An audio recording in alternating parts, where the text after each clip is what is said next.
അങ്ങനെ ഇതാ ഒരാഴ്ചയ്ക്ക് ശേഷം അച്ഛൻ നാട്ടിലേക്ക് തിരിച്ചു പോവാണ്. അപ്പോൾ അച്ഛനെ കൊണ്ടുവിടാൻ വേണ്ടി നമ്മൾ പോവുകയാണ്. പക്ഷെ ഞാനും ആ ദിവസം സ്റ്റേഷൻ വരെ പോകുന്നില്ല, ഞങ്ങൾ എയർപോർട്ടിൽ ഇറങ്ങും, അവിടെ മാളിൽ വെയിറ്റ് ചെയ്യാമെന്ന് വിചാരിച്ചു. കുട്ടാടൻ അച്ഛനെ കൊണ്ടുവിട്ടിട്ട് തിരിച്ചു വരും, നൈറ്റ് ആയതുകൊണ്ട് അധികം ട്രെയിനിൽ ആ ദിവസം കൊണ്ട് പോകണ്ടെന്ന് വിചാരിച്ചിട്ടാണ്.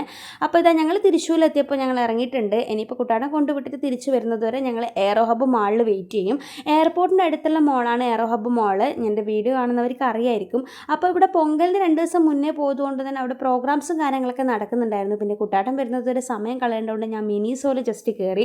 ആ ദിവസം നല്ല ഉറക്കമായിരുന്നു, പക്ഷേ മിനിസോയിൽ കയറിയപാടെ അവൻ എഴുന്നേറ്റിട്ടുണ്ട്. അവിടെ നല്ല ക്യൂട്ട് ഒരുപാട് പ്രൊഡക്റ്റും കാര്യങ്ങളൊക്കെ ഉണ്ട്, കാണുമ്പോൾ വാങ്ങാൻ തോന്നും, പക്ഷേ നല്ല റേറ്റാണ്. എന്നാലും നല്ല സാധനങ്ങളാണ്, അവിടെ ടൈം സ്പെൻഡ് ചെയ്യാൻ നല്ല എളുപ്പമാണ്. അപ്പോൾ അതിനുശേഷം ഞങ്ങൾ നേരെ പോയത് ഫുഡ് കോർട്ടിലേക്കാണ്. അവിടെ ചെന്ന് ആ ദിവസത്തിന് കുറച്ച് സ്നാക്സും ഓറഞ്ചൊക്കെ കൊടുത്ത് അവനൊന്ന് ഓക്കെ ആക്കി. അവന് വിശന്ന് കഴിഞ്ഞാൽ പിന്നെ കണ്ണ് കാണില്ല, അതുകൊണ്ട് ആദ്യം തന്നെ അവനൊന്ന് സെറ്റാക്കി.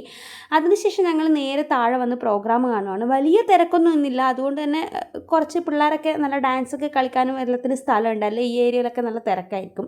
അപ്പോൾ അവിടെ നമുക്ക് ആർക്ക് വേണ്ടിയെങ്കിലും പുറത്തുള്ളവർക്ക് പാട്ടൊക്കെ പാടാനുള്ള അവസരമൊക്കെ അവർ തന്നിട്ടുണ്ട്. അതുകൊണ്ട് തന്നെ പിള്ളേരൊക്കെ നല്ല അടിപൊളിയായിട്ട് ഡാൻസൊക്കെ കളിക്കുന്നുണ്ടായിരുന്നു. കുട്ടാണ് നമ്മളെ കാണാനായിട്ട് നേരെ മുകളിൽ പോയി, അതുകൊണ്ട് ഞങ്ങൾ താഴെ നടന്നിട്ട് പിന്നെ താഴേക്ക് വരുവാണ്. അപ്പോൾ ഞങ്ങൾ പിന്നെ അധിക സമയം അവിടെ നിന്നില്ല, കാരണം അത്യാവശ്യം നല്ല ലേറ്റ് ആയിട്ടുണ്ടായിരുന്നു. ഞങ്ങൾ വേഗം മാളിൽ നിന്ന് ഇറങ്ങി നേരെ വീട്ടിലേക്ക് തിരിച്ചു പോയി. അപ്പോൾ ഈ വീഡിയോ അത്രയേ ഉള്ളൂ.